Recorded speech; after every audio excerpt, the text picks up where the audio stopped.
Halo teman-teman, pada video pembelajaran kali ini, ayo kita belajar ekonomi. Pertama-tama, perkenalkan saya Clara Siswanto akan menjelaskan tentang BPR atau Bank Pekreditan Rakyat. Di penjelasan kali ini juga saya ditemani dua teman saya, yaitu Merik Pangestu dan Kesia Tania Elizabeth. Nah, sebelum masuk ke topik pembahasan, kalian sudah pernah dengar belum apa itu BPR? BPR atau Bank Pekreditan Rakyat adalah lembaga keuangan yang menerima simpanan hanya dalam bentuk deposito berjangka, tabungan, atau bentuk lainnya yang dipersamakan dan menyalurkan dana sebagai usaha BPR. BPR juga yang melaksanakan kegiatan secara konvensional atau berdasarkan prinsip syariah yang tidak memberikan jasa dalam lalu lintas pembayaran atau luar bank. Selanjutnya, tujuan BPR. Tujuan BPR dibagi menjadi dua. Yang pertama, fokus melayani masyarakat, khususnya masyarakat di daerah pelosok dan terpencil yang selama ini belum terjangkau secara maksimal oleh layanan bank umum. Yang kedua, untuk membantu permodalan atau menyalurkan dana bagi usaha mikro dan kecil menengah atau UMKM. Sejarah Bank Predikat Rakyat atau BPR memiliki sejarah yang panjang di dalam timeline industri perbankan di Indonesia.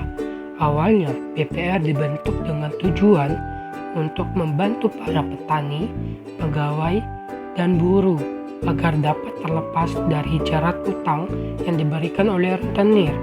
Dengan suku bunga yang sangat tinggi, para petani dan buruh merasa hasil jerih payah mereka habis hanya untuk membayar utang kepada pihak rentenir. Oleh karena itu, pemerintah memutuskan untuk mendirikan suatu lembaga keuangan mikro bertujuan untuk menghapus ketergantungan masyarakat terhadap sistem pinjaman uang yang mencarat tersebut.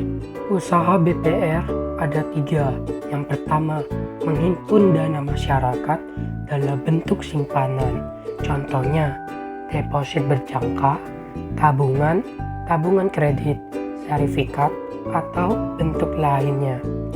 Yang kedua, memberikan produk pinjaman atau kredit. Ketiga, menyediakan pemodalan bagi nasabah berdasarkan prinsip bagi hasil sesuai dengan ketentuan yang ditetapkan dalam peraturan pemerintah. Selanjutnya adalah usaha yang tidak boleh dilakukan oleh BPR. Yang pertama yaitu menerima simpanan berupa giro. Yang kedua, melakukan kegiatan usaha dalam valuta asing. Yang ketiga, melakukan penyertaan modal dengan prinsip prudent banking dan concern terhadap layanan kebutuhan masyarakat menengah ke bawah. Yang keempat, melakukan usaha perasuransian. Yang kelima, melakukan usaha lain di luar kegiatan usaha sebagaimana yang dimaksud dalam usaha BPR. Selanjutnya adalah jenis BPR. Berdasarkan kepemilikannya dibagi menjadi 2. Yang pertama, BPR milik pemerintah. Yang kedua, BPR milik swasta. Saat ini BPR-BPRS di Indonesia berjumlah 1.558 BPR-BPRS yang kepemilikannya 100% Indonesia. Jika berdasarkan kepemilikannya, maka BPR dibagi menjadi 2, yaitu BPR yang dimiliki oleh pemerintah, umumnya pemerintah daerah tingkat 2, dan BPR yang dimiliki oleh swasta. Selanjutnya, berdasarkan jenisnya, BPD dibagi menjadi 3. Yang pertama adalah BPR Badan Kredit Desa atau BKD. BKD adalah lembaga keuangan yang beroperasi di wilayah pedesaan. Namun pada tahun 1992, melalui Undang-Undang Perbankan, BKD diberikan status sebagai BPR, namun dengan karakteristik yang unik. Jenis kedua adalah BPR bukan Badan Kredit Desa. Contohnya adalah BPR XLDKP atau Lembaga Dana Kredit Pedesaan, Bank Pasar, BKPD, Bank Karya Produksi Desa, dan Bank Pegawai. Jenis ketiga adalah LDKP atau Lembaga Dana dan Kredit Pedesaan.